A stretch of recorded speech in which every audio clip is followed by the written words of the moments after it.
I just told somebody to give them $20 if they watched our. You're trying to bribe viewers? What is wrong with you? Hey, everybody, welcome to Tech Recess. I'm your host, Mike Larry, and the guy with the shenanigans over there, that's my co-host, Ben Boyd.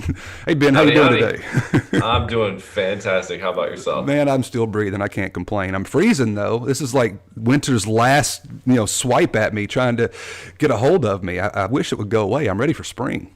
It was 85 last week. I opened the pool and it snowed last night. I don't understand what's going on. It's crazy stuff, man. That's weather down south for you. Well, everybody, again, welcome to Tech Recess. I am your host, Mike Larry, and if you have no idea who these two gentlemen are or what this thing is, let me just give you a little bit of background. So Tech Recess is a chance for Ben and I to come together to talk about cool things in and out of the Jesus, I can't even speak today. The industry, whether it revolves around, tech or not, that's really what we're focused on. It gives us a chance to kind of break the monotony of our day-to-day life and come together with a short little 30-minute timeout and talk to our peers, subject matter experts and friends in the industry about things that we're all interested in. So as for me, I'm an educator and an enablement architect with a strong history in service provider, switch fabric architecture, routing, and security solutions. We should really video this so we never have to do this introduction ever again. Agreed. I don't like talking about myself. Same here. I don't like you talking about yourself either. Yeah, Makes me feel bad. All right, well, let's get on to it. So I've said enough about me. Tell the viewers about you, Ben. Man, I just love tech. I love technology. I love everything about it. And I want to talk to anybody I can, whether it's with my day job or whether it's, sitting at home in quarantine with my wife who wants me to not talk about tech, or with my friends as we're, walking down the road or doing whatever we do. Everybody wants me to shut up and stop talking about tech. So I just wanted to do Tech Recess. So it sounds like you don't play well with others. And with that in mind, I'm going to send you to timeout. You'll think about what you've done.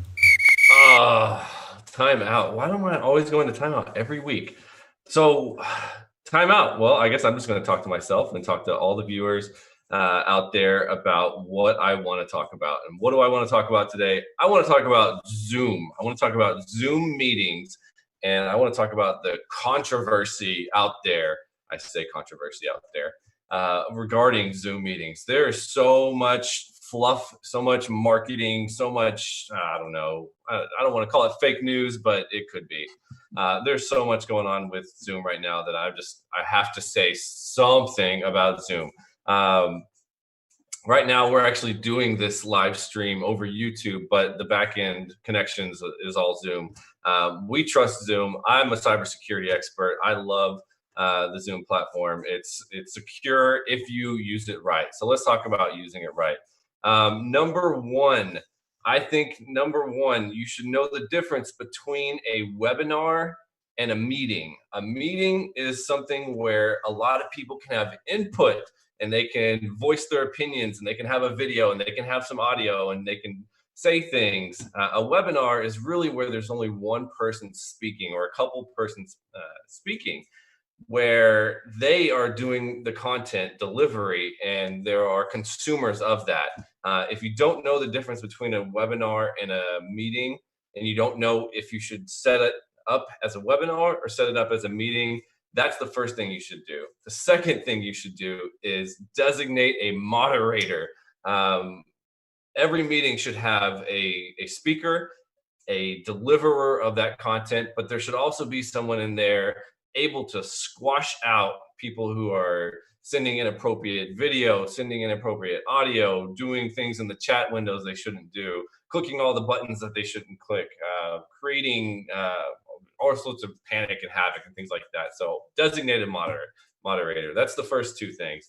Over here, we have, I feel like one of those weathermen with the green screen. We have some ways to help secure your Zoom. First things first, use a unique ID if you're hosting a large conference. Don't use the built-in Zoom with your name on it because everybody can kind of figure that out. They know what my name is. You can join the Zoom and now you've got access to this Zoom meeting. That's number one. Number two, require a password. If this is not a public meeting, require a password. There's no reason to have it. Speaking of public meetings, there was recently a Zoom meeting of a city out there in the US that was doing their business over Zoom, and they didn't, obviously it's a public meeting, so they're not going to have a password, but they didn't have a moderator. That goes back to my moderator. Somebody started Zoom bombing, and they had to actually cancel the meeting. So that just go designate a moderator. Somebody should really be in there acting as the police for everyone on the participant side. Number 3, create a waiting room, have a designated lobby. Before we started this podcast, there was a waiting room in YouTube that said stream starting soon. Think of things like that. Only allow hosts to share your screens, create invites for this meeting. So don't just blanketly post out links. Lock a meeting once it starts. Kick someone out or put them on hold or mute them, disable their video. These are the things the moderator should be doing, not the speaker, not the content deliverer. Also, prevent any sort of animated GIFs, and I call it GIFs, not GIFs, and other things that you could be sending through the chat or in the background where people are, putting cats running around and horses jumping and all that stuff. You can disable that from a meeting perspective. And then last but not least, disable private chat where people can talk privately with one another outside of the scope of the chat window. So that's my rant for today.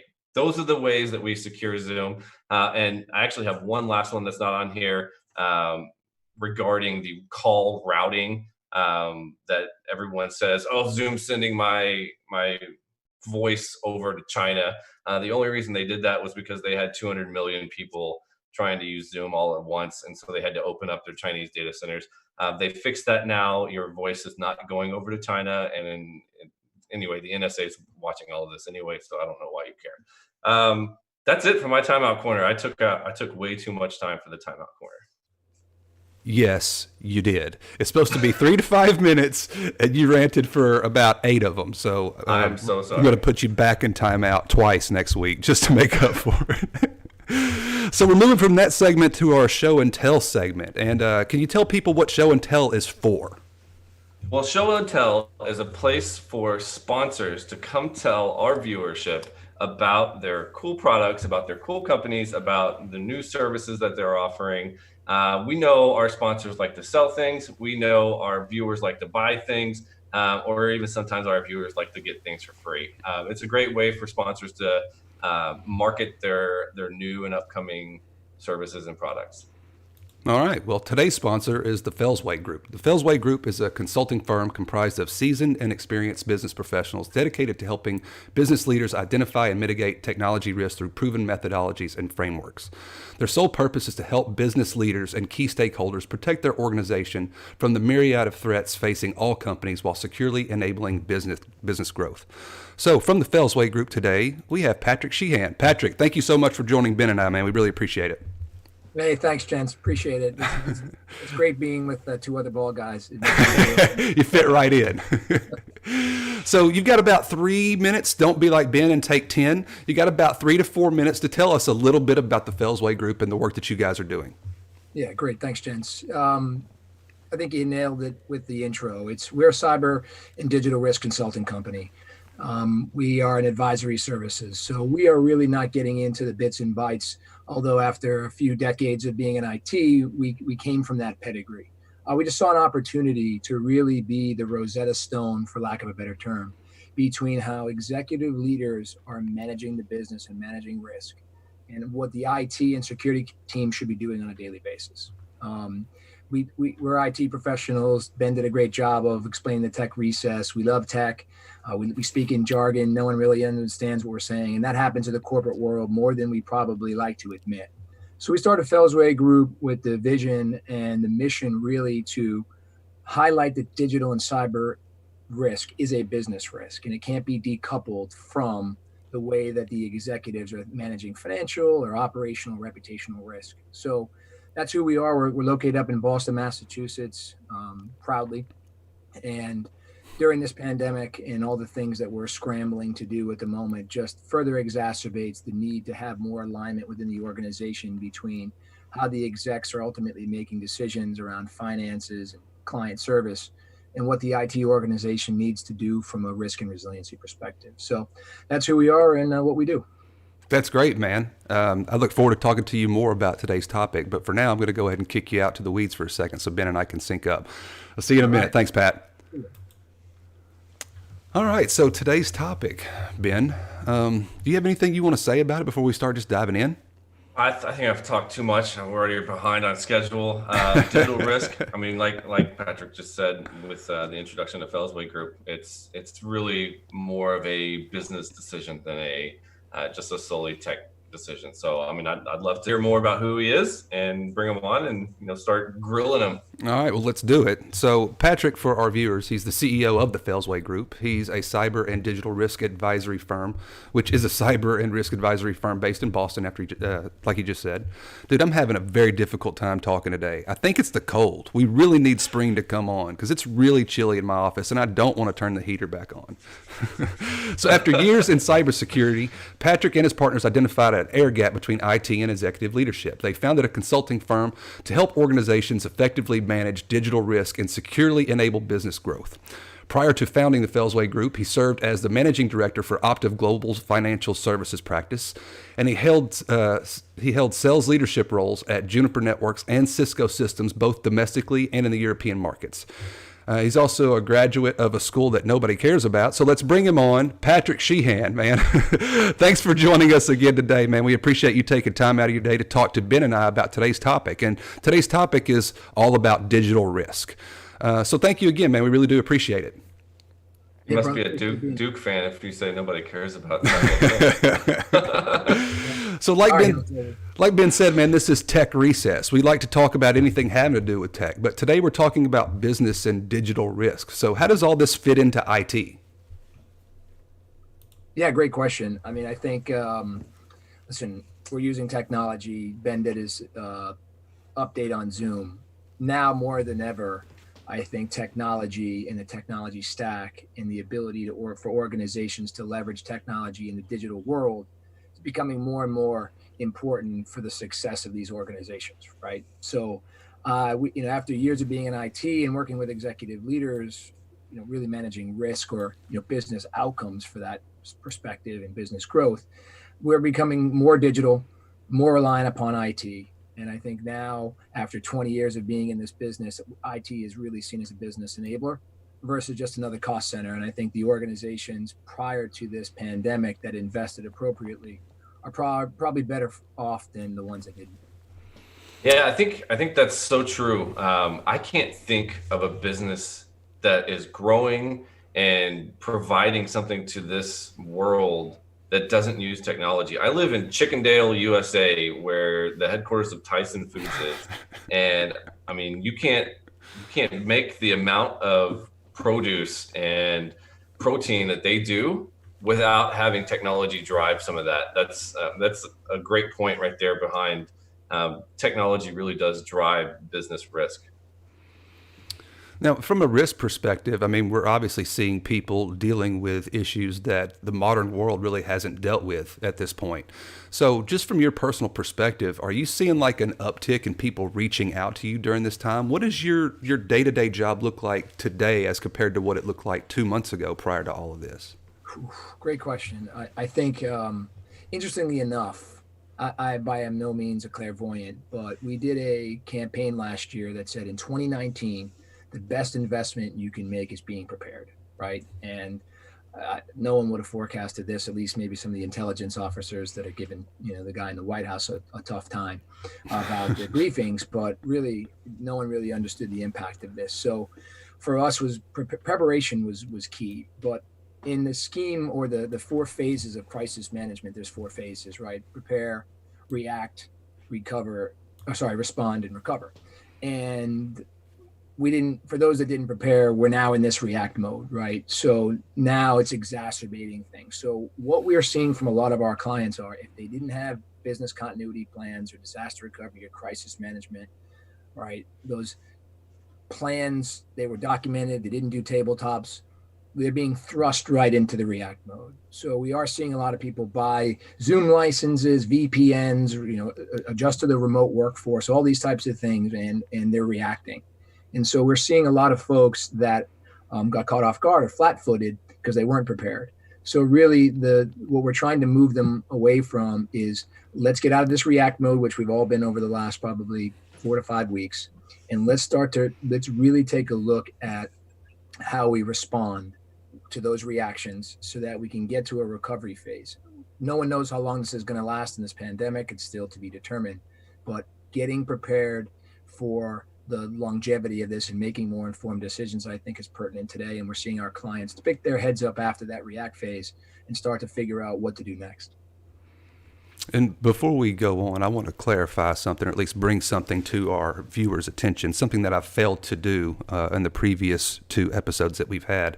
You have the ability to interact with Ben and I live, or ask Patrick, our guest speaker today, a question live. If you'll see above my head, we have a chat window up there. So if you're watching this on YouTube, which is currently the only place where it's being broadcast, you can send something and we will see it, so you can engage us directly and start a conversation. So don't hesitate to shoot up a question for Ben and myself or our speaker of the day.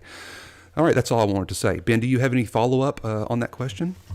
Well, yeah, I think a good follow-up question would be, I think you are right. A lot of organizations weren't prepared. I think I've seen a kind of a bridge now between reaction and to go into the phase where, okay, I'm done reacting. My company is okay. Now what do I do? So I guess the question that they're having and that I would have would be, what can a company do today as they're trying to figure out what this new normal is, and how do they bolster their business continuity and resilience efforts today? Yeah, great question. There's not a one size fits all. I think every organization has their own tolerance for risk and in business growth. But one of the things I'd love to see people do is, if you weren't prepared and you didn't go through your analysis for your disaster recovery and your business continuity management program previously, capture the information now. Whether it's the right or wrong decision, organizations and businesses reacted. I needed more of this. This was the first group that got Zoom meetings. This was the second group that got Zoom meetings, or these are the people that got the VPN licenses. Whatever the case may be, those were decisions that were being made that ultimately, as you get through, Ben, to your point, this react phase and into the respond and fortunately, hopefully the recovery phase, capture that. That's good baselines that when thrust into a crisis, you made these decisions, right or wrong. That at least helps as we get out of this and we start to recover and reevaluate what this new normal will be and start to modernize our disaster recovery and our business continuity plans.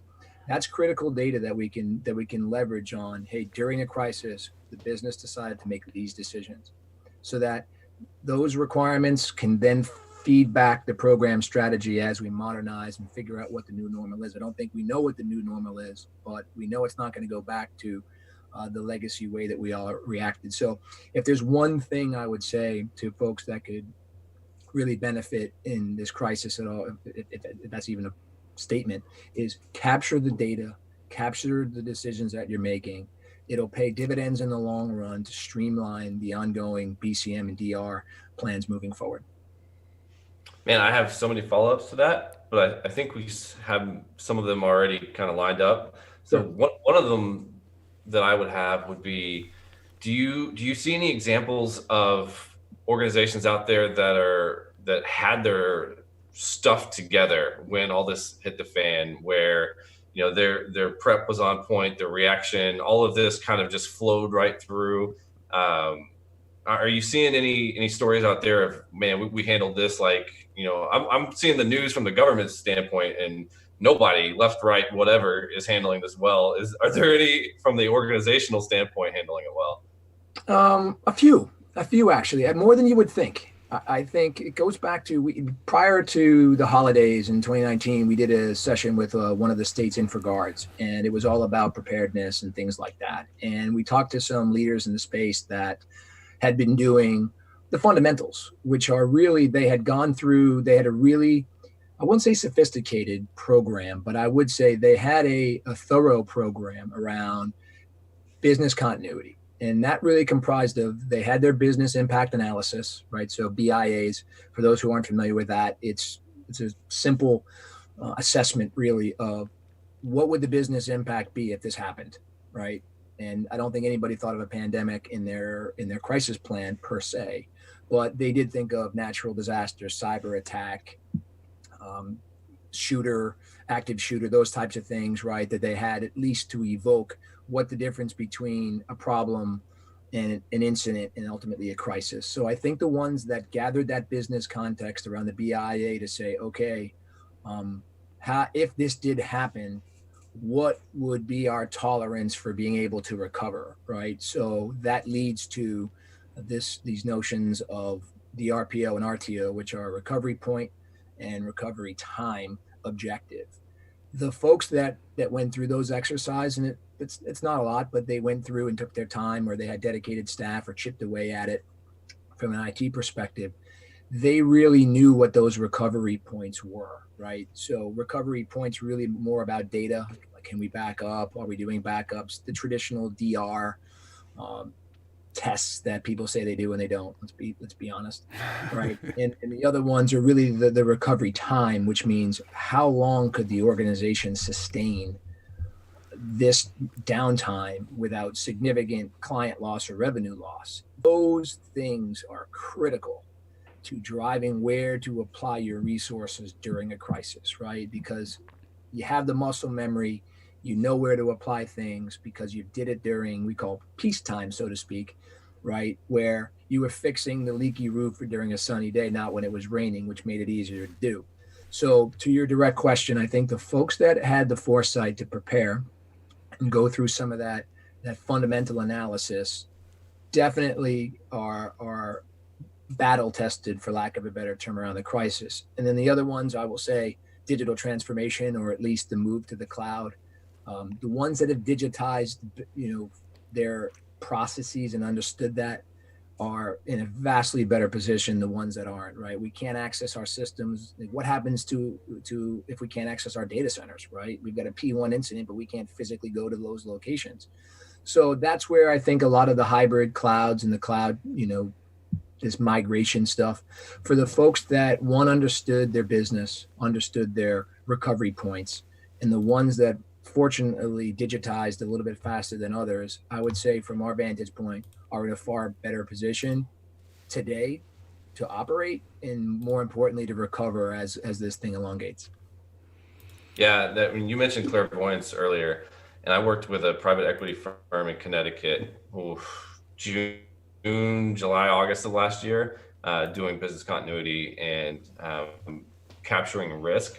And it was, the end goal was making sure that everyone could still do their jobs globally, working from home. And it's like that CIO knew this was coming. It's insane. It's crazy. Like to think of the tabletops as people, shouting from the roof, the sky is falling, the sky is falling.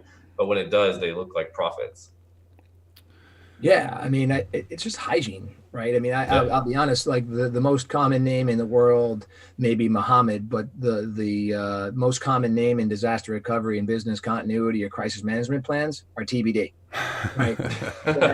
So if we ever find who TBD is, he or she's gonna make a ton of dough and work at every organization out there. So, some of this stuff is self-inflicted too. Patrick, you've mentioned the steps a couple of times, and you've thrown out some acronyms and terms, and I just want to kind of clarify for our audience that might not know anything about risk assessment. What is a BIA? You've brought that up a few times. So what is a business impact analysis, and how does that fit into this entire picture? Yeah, great. So BIA stands for Business Impact Analysis, like you said, and it's really just what happens. What would the impact be to the business if these scenarios happen? It's pretty simplistic.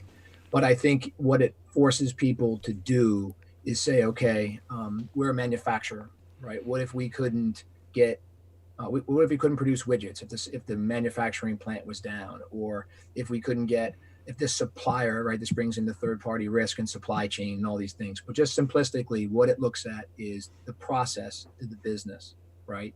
And then ultimately that says, okay, these are the things that are ultimately reliant, right? So the adage of process and technology that support that business function, if you will. So the business impact analysis starts at, hey, what would happen to the business if this disruption occurred? And then the next wave of that is what is the processes that support that business function, and what are ultimately the systems.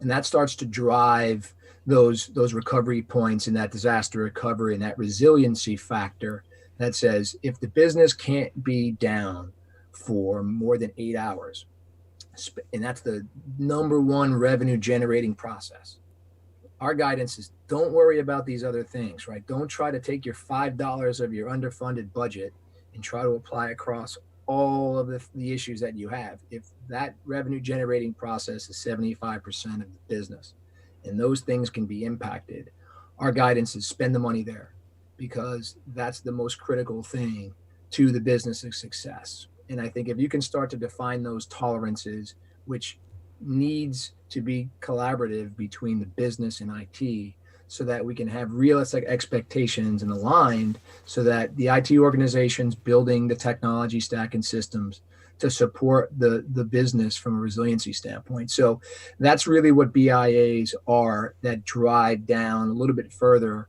to gather the business context, so that DR plans aren't just from an IT lens, they're really in line with what the business needs to support it. Great. Now, you've said before that there's no one size fits all solution, and all businesses are different. So, from a timeline perspective, how long does it typically take you to sit down with a customer and walk through this entire process of business risk analysis? Good question. Depends on the size and effort. The BIAs don't take that long, believe it or not. Right? It's just making sure you get the right stakeholders to provide the information, right? So typically you'll getting to this organizational risk tolerance, the conversation can be hard. So we typically see organizations do it by business unit or by business function. Okay. So there, it's usually, honestly, it's a couple hours max of interviews just to gather context. We usually do it in about 45-minute segments, 2 or 3, depending upon the business unit, where we start to gather this information from the business around what they need and what their tolerance is for downtime. And then it's probably another couple hours, maybe, with the IT organization to understand the components of that digital process and what those systems are. So it's not a huge heavy lift. It really isn't. It sounds complex, but it's pretty simplistic. There's a ton of forms out there on the FEMA website that give you BIA templates. Fellsway Group's happy to provide them. But it's really kind of just getting the conversation so that we're placing the bets in the right locations to support businesses and, more importantly, to save jobs. Awesome. So, yeah, go ahead, Ben. Well, you mentioned some buzzwords that I've heard a lot of: digital transformation and modernization. And those buzzwords are usually meant for IT organizations to help their businesses achieve some sort of outcome, whether it's we want to reduce costs 10%, or we want to grow our business 15% over the next year, or what have you. Those are two of the big business outcomes that I've seen kind of pitched from all businesses, and whether they call it modernization or digital transformation is another thing, but that's pretty much what they are. How does risk management fit into those goals with organizations? Like where do you fit in to achieving those goals? Yeah, good question. I think taking it back a level before I talk about risk management, I think there's some just natural inhibitors to digital transformation, and it is a buzzword, right? I mean, let's be totally honest. We're forced into digital transformation today, given this pandemic. So now we've got to, overcome 20 years of technical debt. But I think it goes back to the reason why digital transformation, I think I may even heard that term at first from John Chambers back in the early 2000s when I worked at Cisco, and changed the way we learn and live and play and all that stuff. And he's got a lot more money than me. And he saw, obviously, the writing on the wall that the internet was coming and all these other things. So I think the term's been around for a while. I don't think many organizations have been successful in their journey. And it's probably down to 3 things. One's human nature, right? No one likes change. It's like 85% of people like change. So in the 15% that do, if they're not in control of the business, then very infrequently does it change. So I think there's some human nature elements. I do think, going back to the organizational culture, we've been so reliant upon good times, right? Where this is the way we've always done it. So why would I change? And if there's no competitive drivers or industry disruptor, businesses just said we're making more money than if we need to invest over here in the science project. So I think that was an inhibitor. And the other thing was they're just silos. Every organization siloed. So there were some organizational culture, organizational structure factors that I think really prohibited digital transformation from being something that organizations did successfully. It was done in pockets. It was done in business units. But I think now it's really going to be reevaluated to this new normal that we talked about. So as we become more digital, and I don't think there's any question that that's going to happen, inherently we have more digital risk, right? There's some bad actors out there. We talk about Zoom, right? These, whether they're knuckleheads, mooning, seventh graders, or they're nation states really, or organized crime, stealing money and intellectual property. The threats are out there. So the more inherent risk there is as we become more digitized, I think needs to be addressed. So one thing to your question, how does risk management come into digital transformation? I think as we become more digitized, we need to see the upside potential of what that really means from a business outcome perspective. But at the same time, as be aware that there's probably a downside of threats that we need to at least acknowledge. I want every company to grow. I think every company wants to grow. But one of the things I think that's critically important is this analogy of why do race cars have really good brakes? It's to go faster, right? So in order to digitally transform, in order to meet those business goals and objectives or take advantage of these market dynamics, being very good at, if something goes wrong, the ability to triage or the ability to react is critically important to the success. So one thing, and I'm way long on this question, but is there's two sides of every coin, right? And when people think risk, they think the downside. If you can manage risk accordingly, it opens a tremendous amount of opportunity for folks. And I think that's what I'd rather see than doom and gloom scenario. I'd rather people focus on those business outcomes, knowing that they have a really solid risk management approach, that if things do go wrong, they'll be able to recover. Awesome. We're getting pretty pressed for time, so we're gonna have to start kind of wrapping this up. And Ben, before I do, I want to kick it over to you. Do you have like one or two questions that you want to fire at Patrick before we send him on his way? I mean, I've got a couple, but I know we want to be respectful of everybody's virtual time. So I'm guessing that if you put all of this together and you're effectively managing risk, and removing the current pandemic that we're in, you've kind of outlined what a effective risk management strategy looks like, and a digital risk strategy management looks like. One last question that I have would be, how do you recommend customers or organizations or anybody out there capture risk? How is that? Is it an Excel spreadsheet? Is it a notepad? What is it? Yeah, good question. We saw a ton of companies just scan things and stick them in SharePoint because they knew they couldn't access the office anymore. That's not probably a good. There's some good workflow tools out there. I think the fundamentals of this, if there's a couple of takeaways from the conversation, go through and do your business impact analysis, right? That in your RPOs and your RTOs, your recovery points and your recovery times, to understand what's critical to the business to succeed, right? What do the clients or the business determine that they need to do from an availability perspective? Build the resilience there. You're going to get more budget now than you ever did before. Make sure you're going through that so you can have, the infrastructure that you need. And I think the other piece would be, I'd like to see people do it on a platform personally, right? I do think, but that aside, right, just because I think natively, if it's a SaaS and it's not in your data center and you're holding someone else accountable, I think it's easier to access and just distributed workforce. I would rather see business continuity plans not be in a laminated form from 1984 that's in your trunk or in your file cabinet in your office. I'd rather see it be digital, so that in these circumstances where you have to go offline or you're in this crisis and you can't access buildings or facilities or systems, that you're still able to be dynamic and implore that program.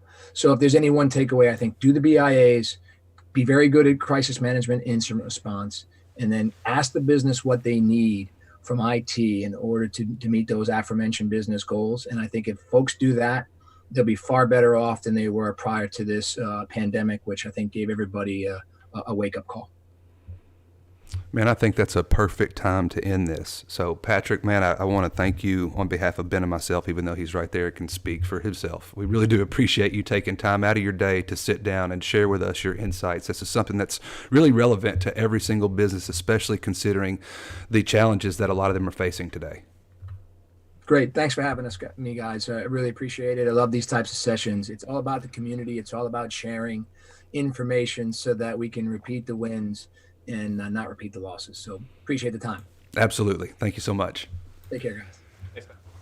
All right, so off to the kickball kickoff or call to action, where I leave you some words of wisdom or actionable items or just something else. So one thing I want to tell you is that whether it's just an Excel spreadsheet, a notepad, or just some text file, start building a matrix, a list of pros and cons, and start capturing the reason why you're making business decisions. This will overall help to slowly steer your organization in the right direction for the future. If you need any help with anything, do not hesitate to reach out to Ben or myself at technologyrecess@gmail.com. If you liked the content, if you liked what you saw today, do all the normal things like share, comment, subscribe. All of those interactions will help the algorithm do things to promote our channel. So we'd appreciate any help that you can give. If you have some constructive criticisms or just witty jokes, feel free to leave those in the comments because Ben and I will review it. Other than that, we will see you all next week for episode 4 with Eric Bull, where we talk about software-defined WAN. Thank you so much, everybody. Have a great weekend.